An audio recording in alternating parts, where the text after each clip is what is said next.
Hi Patrick, Sarah hier. Ich wollte nur sagen, wir machen uns jetzt auf den Weg zu dir. Okay, alles klar. Du bist ready?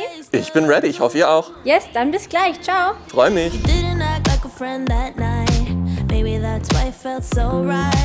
Hallo.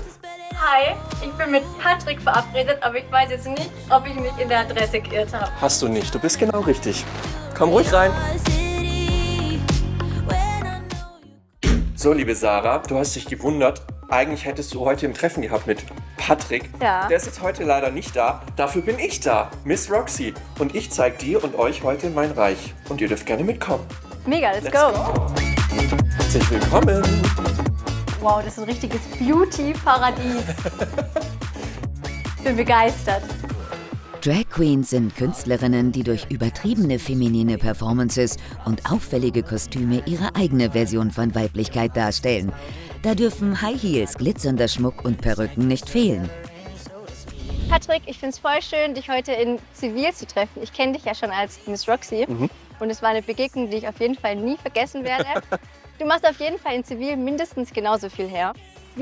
Warum hast du überhaupt mit Drag angefangen? Ich hatte es einfach interessiert und ich habe das schon früher sehr gemocht, in verschiedene Rollen zu schlüpfen.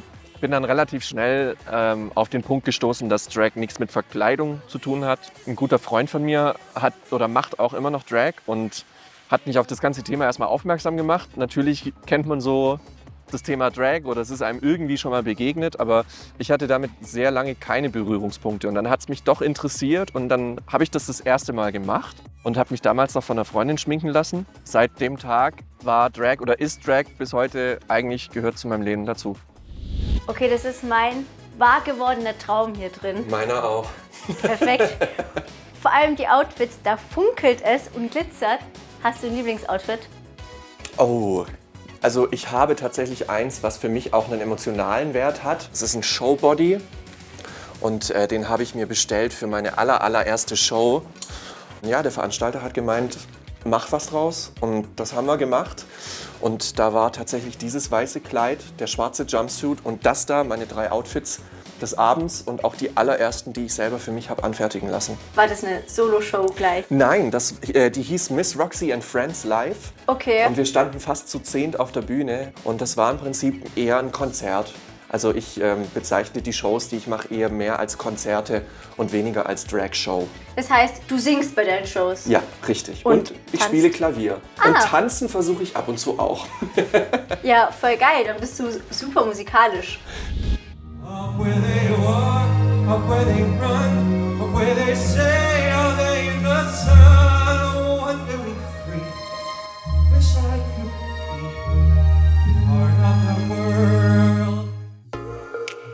Dass man jetzt irgendwie auf einem krassen Level startet, das war nie mein Wunsch oder meine Voraussetzung, damit irgendwie anzufangen und sagen, das muss jetzt von Anfang an direkt cool sein. Ich habe mich am Anfang verglichen als ein Mix aus Harald Glöckler und Nina Hagen und das ist nicht schön. Und irgendwie wächst man mit der Zeit und ich hatte halt durch Corona den Luxus, zu Hause relativ viel feilen zu können. Kannst du, weil du gesagt hast, du hast die Figur aktiv entwickelt, Ja. ein paar Beispiele nennen, was dir da durch den Kopf gegangen ist, was dir wichtig war? Es gibt schon so die ein oder andere Persönlichkeit für mich. Ich bin ein riesen Celine Dion-Fan, ich bin ein riesen Tina Turner-Fan. Ich liebe diese Diven und ich mag es, wenn jemand ohne was zu sagen schon relativ viel sagt. Durch Aura, durch Erscheinung und ich habe mich immer so an diesen ganzen Diven orientiert und finde einfach auch, ich liebe Glamour, ich liebe Glitzer, ich liebe alles Extravagante, aber es sollte irgendwie immer noch nicht zu anzüglich sein, nicht zu provokant. Ich sehe da einen ziemlich coolen Make-up-Mädchentraumtisch. Ja, darf ich mir den mal genauer anschauen? let's go. Yes! Setz dich mal, schau mal. Du darfst einmal die Schublade vor dir aufmachen und da ist dann quasi alles drin, was so Farbe ins Gesicht zaubert. Und ja, man findet einige Utensilien aus dem Baumarkt wieder.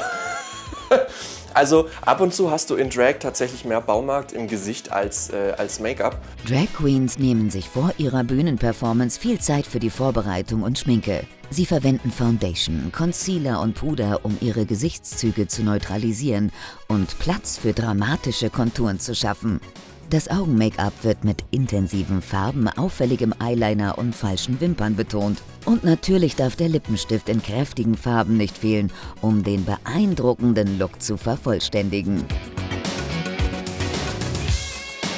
Ich habe mich extra für dich geschminkt. Mir ist es aufgefallen. Sehr gut. Aber ich habe dafür ziemlich lang gebraucht heute Morgen. Ja. Und es ist nicht so ausgereift wie dein Make-up und Outfit. Jetzt frage ich mich, wie lange hast du gebraucht? Also man muss auch dran denken, das ist jetzt nicht das leichteste Tages-Make-up, was ich heute im Gesicht kleben habe. Aber bei mir waren es ungefähr zwischen 2 und 3 Stunden. Ich werde hier nicht rausgehen, bevor ich nicht irgendwas von diesen coolen Outfits angezogen habe. Gibt es irgendwas, eine Jacke oder so, wo ich mir einmal... Wenn ich dir was vorschlagen darf. Unbedingt. Schau mal. Wie findest du denn die hier? Mega. Broadway. Oh, das ist so hübsch. Wenn man das so hört, da kommt das Showgirl so gleich von ganz alleine. Von ganz alleine, ne? Ja, ich höre mich schon so wie so, oh. Du siehst auch aus wie so ein richtiges Showgirl, ne? Paillette und Franse geht immer. Als Miss Roxy stehst du auf der Bühne, Menschen sehen dich, willst du ja auch. Aber da sind dir Vorurteile, was Drag angeht oder Homosexualität angeht, sicher nicht fremd. Ich glaube, das schlimmste Vorurteil, was man nicht mehr hören kann, ist, seit wann ich denn eine Frau sein will. Ah, Ja. Also, ich glaube, es gibt nichts, was mich glücklicher macht nach einem Auftritt, als meine Brüste wegzulegen und meinen Hintern auszuziehen, die Wimpern wegzurupfen und mir den ganzen Firlefanz wieder aus dem Gesicht zu wischen. ein Mann zu sein. Ja, absolut. Ich bin gerne Mann. Ich fühle mich wohl als Mann. Das ist, glaube ich, das größte Vorurteil, dass man ja eigentlich eine Frau sein möchte. Wer war das? War das ein Fan? Wir sind hier jetzt in der Area 710. Das ist eine sehr einzigartige Event-Location. Nach hier. Und hier drin steigen meistens die Aftershow-Partys, nachdem es drüben schon zur Sache ging. Und ich dachte, den Raum nutzen wir heute jetzt einfach mal hier, um so ein bisschen Performance zu üben, wenn du Bock hast. So, bevor wir jetzt anfangen, brauchen wir natürlich ein bisschen Musik. Und Drag hat ja viel mit Weiblichkeit übertreiben zu tun. Und ich für mich finde, die Damen der 50er Jahre haben das ganz gut drauf. Ich habe einen Song hier von Meghan Trainor, Dear Future Husband. Den würde ich gerne laufen lassen und dann einfach mal so ein paar übertriebene Moves machen, gerade so 50s-mäßig und alles sehr übertrieben. Und dann üben wir einfach mal ein bisschen dazu, wenn du Bock hast. Ja, voll. Okay, let's go. Genau, das Knie nach innen. Yes. Genau. Und dabei immer super nasty und überrascht. Yes. 50er Jahre Eiswerbung von Langnese, genau.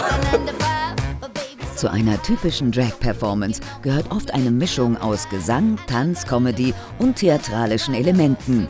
Mit der passenden Musik kann der Spaß beginnen. Ja, das ist gar nicht so leicht. Yes, sehr cool, sehr cool. Yes. Das sieht schon sehr gut aus, Sarah. Spür die Figur, jede Kurve und nach oben. Bin fertig. Ja, wie du möchtest, vielleicht Kleinigkeiten.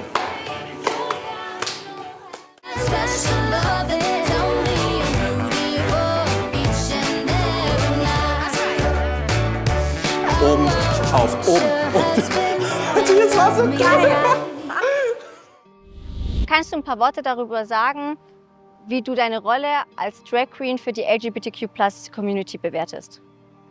Also mein Gesangscoach sagt immer, wer das Wort hat, hat die Macht. Und ich habe das verstanden und verinnerlicht mit jedem Auftritt, den du hast. Oder anders gesagt, mit jedem Auftritt, den ich habe, wird mir das immer bewusster, wie wichtig das ist, was du da sagst und wie du dich gibst. Und ich glaube, ich selber verstehe mich eher so, dadurch, dass ich auch live singe, auf der Bühne, gebe ich irgendwas von mir mit. Genauso wie andere Künstlerinnen und Künstler durch Lip-Sync-Performances, durch unfassbar krasse, aufwendige eigene Kostüme und ausgedachte Performances, was an die Leute hintragen, mache ich das mit meiner Stimme. Und ich versuche natürlich großteils Spaß zu verbreiten und singe gute Laune-Nummern. Nichtsdestotrotz ist da auch irgendwie ein gewisser Drang, noch was mitzugeben. Und ich arbeite einfach Auftritt für Auftritt daran, mit kleinen Dingen dem Ganzen noch ein bisschen Tiefgang zu geben, weil mir das auch wichtig ist, weil ich auch andere Zeiten erlebt habe und nicht auf der Bühne stand und das alle toll fanden. Und ich glaube, jede einzelne Person in dem Publikum hat irgendwie diesen Moment schon mal durch, dass du hinterfragst, ob mit dir was nicht stimmt, ob mit dir was nicht richtig ist. Und ich glaube, da bist du als Drag Queen ein Sprachrohr für viele Leute. Und wenn nur 2 oder eine Person in dem Publikum genau den Gedanken teilen, dann ist schon viel getan. Und, wie war ich? Gar nicht so übel. Mit anderen Worten, es war echt cool und du kannst dich bewegen und du hast mega viel Spaß und das sieht man. Und es gibt da eine Kleinigkeit, mit der ich dich gerne überraschen würde und ich hoffe, du hast Bock. Schau mal her. Ich habe am 22.04. bei der Mirage Show in Karlsruhe einen Auftritt. Ja. Und werde da mit 2 ganz, ganz tollen KünstlerInnen auf der Bühne stehen und würde dich hiermit gerne einladen, Geil. bei der Show mit dabei zu sein. Geil, voll Bock, dich mal Findest du? live auf der Bühne zu sehen. Findest du? Jetzt findest du es bestimmt noch besser, Ja. wenn du erfährst, dass du nicht im Publikum sitzt. Weil die Nummer gerade, die hast du so toll gemacht, auch mit der Jacke, dass ich mir dachte, es wäre doch total cool, wenn du die einfach performst. Als Auftritt an dem Abend bei der Mirage Show. Das ist nicht euer Ernst.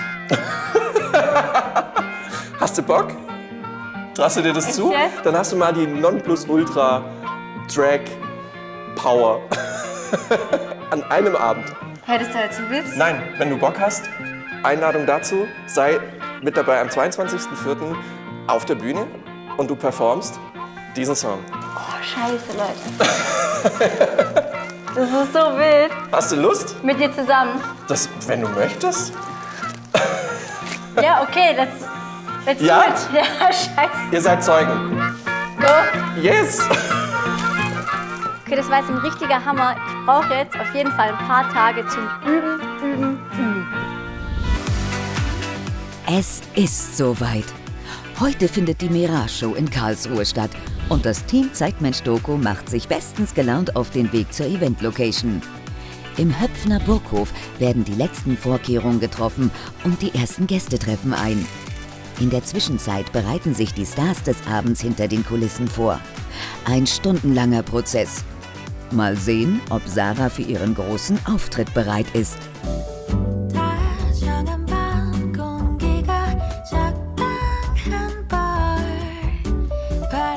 Das hier, das ist das Stück. Keine schönen Haare für mich. Passt nicht.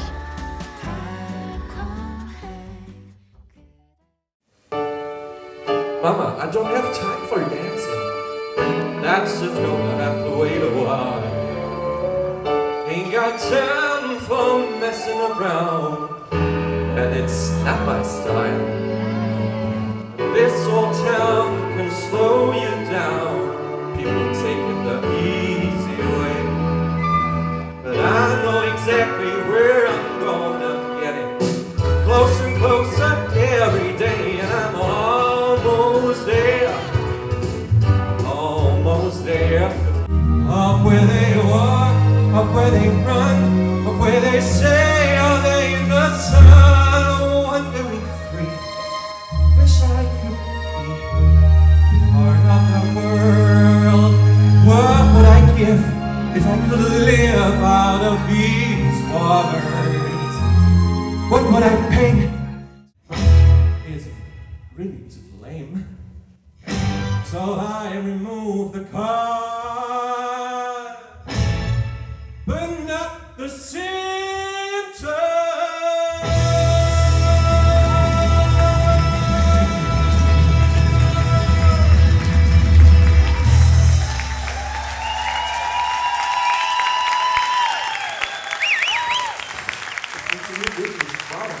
I'm almost there.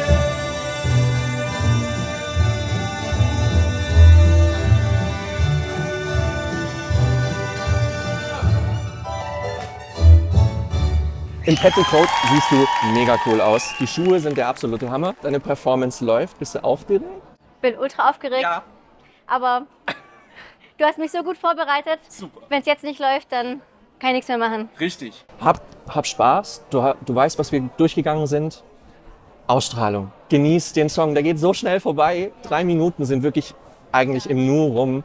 Aus dem Grund genieß jede Sekunde, die Leute werden dich feiern. Lass uns das Ding rocken, oder? Wir machen das. Let's go! Go! Während Sarah auf ihren Einsatz wartet, sorgen die Drag Queens für ordentlich Stimmung. In aufwendigen Kleidern, hohen Absätzen und bunten Accessoires ziehen sie das Publikum in ihren Bann.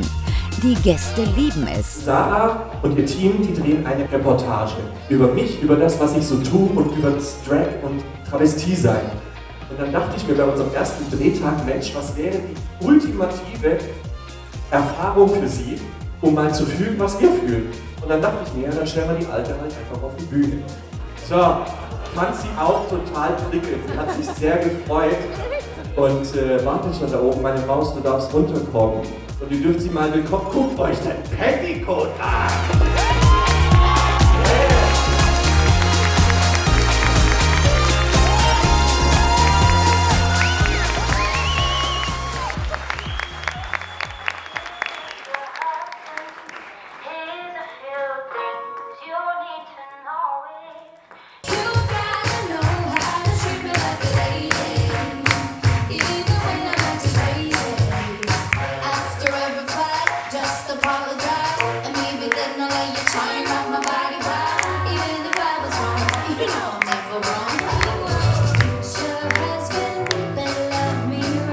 Wir sind begeistert, Sarah. Eine großartige Performance. So Leute, das war's für heute von uns. Schreibt uns gerne in die Kommentare, was ihr jetzt nach dem Video zum Thema Drag zu sagen habt. Vergesst nicht, uns zu liken, uns zu abonnieren, damit ihr zukünftig nichts verpasst. Und damit verabschiede ich mich, eure Sarah vom Team Zeitmensch-Doku. Patrick, ich würde sagen, wir gehen jetzt eine Pizza essen und zwar auf Markus Nacken. Klingt sehr gut. Ciao, ciao. Sie sind ein außergewöhnlicher Mensch oder Sie kennen außergewöhnliche Menschen? Dann schreiben Sie uns an zeitmenschdoku@gmx.de. Und wenn Ihnen unsere Dokumentation gefallen hat, dann freuen wir uns über einen Daumen hoch. Und vergessen Sie nicht, diesen Kanal zu abonnieren.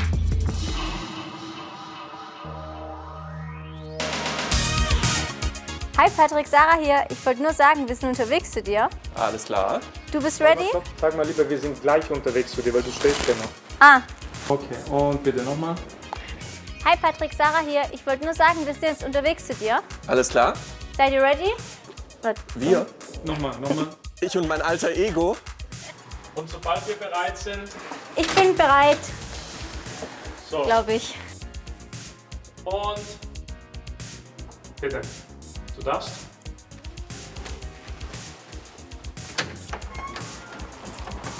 Hallihallo. Hi, ich bin mit Patrick verabredet, aber ich weiß jetzt So. nicht. Ihr dürft. Nee, aber selbst wenn er jetzt was sagt, du kannst ja die Tonspur, was er jetzt Ja, ja. sagt, nachher nehmen. Ja, aber man sieht ihn ja, dass er was Falsches sagt. Keine Ahnung. Die Lippen bewegen sich nicht synchron. Miss Roxy, gerne die Tür kurz aufmachen, bitte. Okay, also wenn ihr wollt, könnt ihr loslegen. Okay.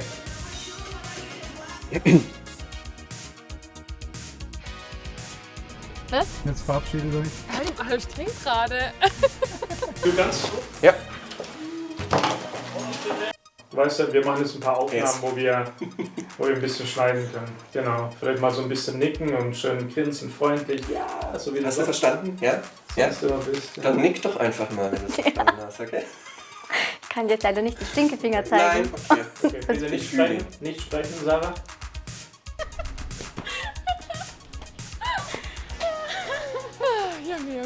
Und dann einfach nur zustimmen. Genau. So, jetzt musst du die ganze Zeit zustimmen. Sprich einfach einen Zeitraffer oder so im Video, dass wir nicht so ewig laufen. Ja. Wir laufen mit so. Ja. Ich habe mit meinem Freund vor kurzem einen Film auf zweifache Geschwindigkeit geguckt, habe es gar Tierisch. nicht gecheckt. Aber ich dachte so, die laufen so komisch. Weil Und die reden alle so schnell. Geht mal noch ein Stück zurück, bitte. Weiter. Nochmal. Stopp. Puh. Okay, das war jetzt ein ganz schöner Hammer.